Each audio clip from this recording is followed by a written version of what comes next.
transportation systems in America today are simply not performing as well as they should, and the American people recognize that, and they know that it's a problem. Exploding traffic congestion, unsustainable gas taxes, and spending decisions that are based on political influence as opposed to merit are eroding the confidence in government and threatening our mobility, our economy, and our quality of life. You know, some say that we just simply need to raise the gas tax and everything will be fine. And I would suggest to you, not only is that not true, but if the American people were clamoring for a gas tax increase, we would have had one by now. We would absolutely have had a gas tax increase since 1993, but we have not, which I think is a reflection of a lack of investor confidence, a lack of consumer confidence in what we're doing today, and I think they're right.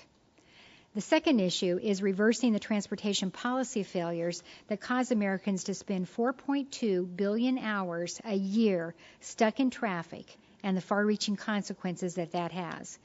Now, we can reduce our dependence on foreign oil by clearing traffic congestion that wastes 3 billion gallons of gasoline a year. Now, you heard me right. We can reduce our dependence on that oil. We can cut greenhouse gas emissions and help the environment by getting idling vehicles moving again on our city streets and on our nation's highways. We can promote economic vitality by eliminating the $72 billion drain on our economy that results when workers can't get to their jobs and when inefficient transportation systems make American goods less competitive in the global marketplace. And we can support family values by relieving the stress that comes from unpredictable commutes, by allowing Americans to spend more time with their families and in their communities and less time stuck in traffic. And finally, there is an opportunity, I think a unique opportunity before us today. Our next president will most certainly sign into law a new surface transportation bill.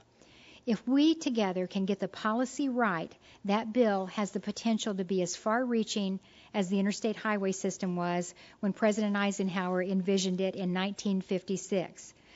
We have a way to revolutionize American economy and the American way of life. Now, let me be clear. If we just content ourselves with figuring out the funding formula, how to divvy up among the states, who gets what, and what's left over after the set-asides and the earmarks, we will have failed. And we will have failed this country tremendously. We're operating a system today that's very efficient at giving out money. So efficient, in fact, that the balance in the highway account of the Highway Trust Fund will probably run into a shortfall before year's end. Roughly a quarter of all highway miles traveled in the U.S. today takes place on our interstate highway system. And these roads are vital to interstate commerce. They are vital to global trade and our ability as a nation to compete in the global marketplace. We must keep them in good condition, but as importantly, perhaps I would argue even more importantly, we must keep them operating at peak efficiency. And finally, the massive congestion problem in our urban areas. This problem demands immediate and strong federal focus. As was reported by a 2007 Brookings study, America's top 100 large congested areas, metropolitan areas rather, are key drivers of prosperity. They're key drivers of generating 3/4 of the U.S. domestic product. But growing gridlock threatens to stall this economic engine in our major metropolitan areas. We need to use federal dollars to encourage state and local officials to pursue more effective and sustainable congestion relief strategies. There are technologies and there are models that can provide almost immediate relief if we are willing to use them, if we are willing to have the political courage to try them. For example, Cliff Winston, right here at Brookings, has estimated that using congestion pricing in the largest 98 metropolitan areas alone would generate approximately $120 billion a year in revenues. $120 billion a year, Cliff estimates. Cliff right now, and you recognize this only too well, the last 6-year surface transportation program was $284.6 billion.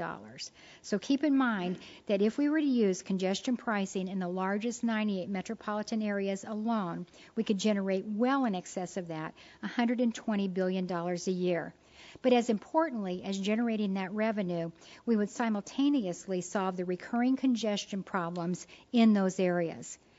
We have seen through urban partnership agreements that the department was able to negotiate last year how a relatively small amount of federal money can serve as an important catalyst for strategies to fight congestion using an innovative combination of technology, pricing, and transit.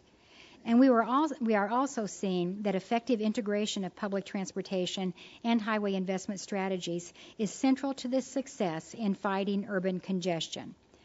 The role of the federal government in transportation should not simply be to hand out the cash and all of the process requirements. The role of the federal government in surface transportation must instead be to encourage new investment, to stimulate new innovation, and to produce real results for the American people. I mean, just imagine where we would be today if the $286.4 billion in SAFE-T-LU were leveraged 3- or 4-fold. And those funds had been targeted to goals that are moving goods faster and making our transportation network safer. There is no question that our interstate highway system and our bridges would be even in better condition today than they are, and that congestion would be decreasing in our cities rather than increasing in our cities. There are few things that affect Americans more on a daily basis than does congestion. Few things that are as important to our nation's economic vitality as the efficiency and the performance of our transportation network. Our next president has a unique opportunity to put our transportation network back in the fast lane by creating coherent federal goals, encouraging wise investment strategies, and delivering a higher level of performance for the American people. But it is very important that that discussion start now.